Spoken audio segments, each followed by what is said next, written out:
Kia ora te tonga, kia ora Goldie.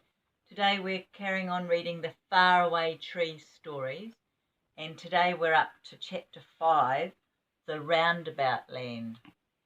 So remember, they were climbing up the tree and they looked over through the cloud and they came upon a land, the Roundabout Land.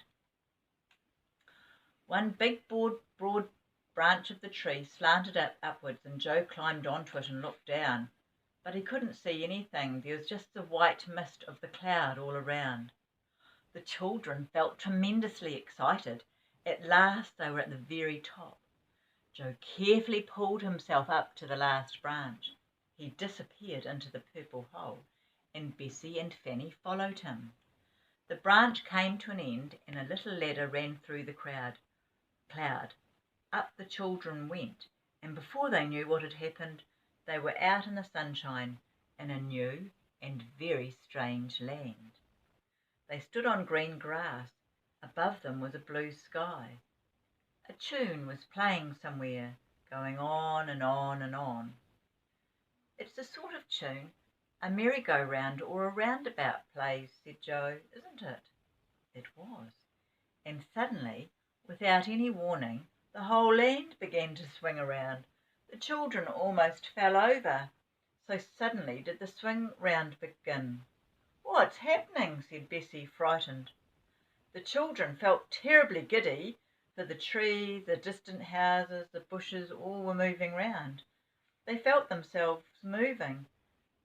They looked for the hole that they'd come through in the cloud, but it had disappeared.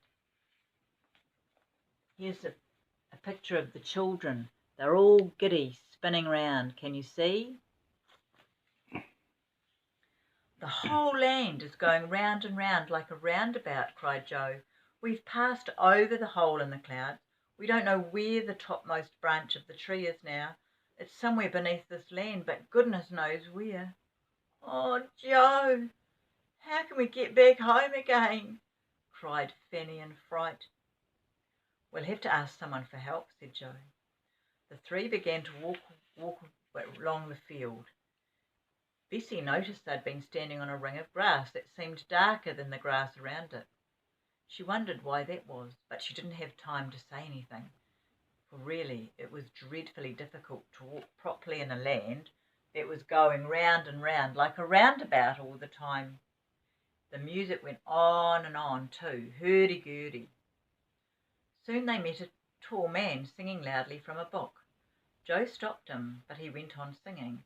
"Hi diddly-dee, a dairy down," shouted the man, while Joe tried to make himself heard. "How can we get away from this land?" Joe shouted. "Don't interrupt me. Hi diddly-dee, hi diddly-dee," sang the man, and he beat the time with his finger. Joe caught hold of his finger and shouted again. "Which is the way out of this land? And what land is it?" "Oh, Molly, how rude. Did you hear Molly snoring? She's fallen asleep while I'm telling a story. How very rude." "It's roundabout land," said the tall man. "I should have thought anyone would have guessed that. You can't get away from it. It just goes round and round, and it only stops once in a blue moon." "There must have been a blue moon when we climbed into it," groaned Joe. "It had stopped then." The man went off singing loudly. "Hi diddly-dee, ho diddly-dee, dairy down." "Oh, silly old diddle-dearie," said Fanny. "Really, we do seem to meet the most peculiar people."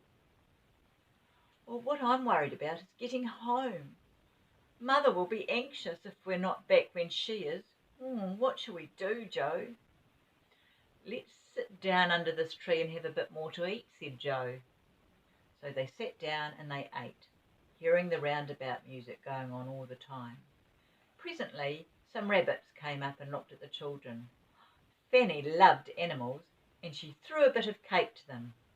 To her surprise, one of the rabbits picked up the cake in its paw and nibbled it like a monkey. "Oh, thanks," said the rabbit. "Oh, that's a change from grass. Where do you come from? We haven't seen you before, and we thought we knew everyone here. Nobody new ever comes to Roundabout Land, said the rabbit. And nobody ever gets away, said the other rabbit, smiling at Fanny and holding out his little paw for a bit of cake too. Really? Said Bessie in alarm.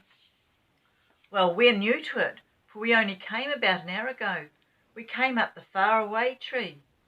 What? Cried both rabbits at once. Ooh, up the Faraway Tree, did you say? Ooh, goodness. You don't mean to say that's touching this land? Yes, it is. But I expect as this land is swinging round and round that the topmost branch might be almost anywhere underneath, and there's no way of finding out. Oh, yes, there is, said the first rabbit, excitedly. If we burrow down a little way and make a hole, we can see whereabouts the Faraway Tree is, and we can wait for it to come around again when the land swings above it. Well, we came up from the tree just where the grass was darker than the rest, said Bessie. I noticed that. Do you suppose that as the Roundabout Land swings around it will come back to that same place again and we could slip down? Of course, said the rabbits. We can easily burrow down that green patch of grass and wait for the land to turn. But quick, there's no time to lose. Okay, that's halfway through the story to Tonga and Goldie, so you might want to have a wee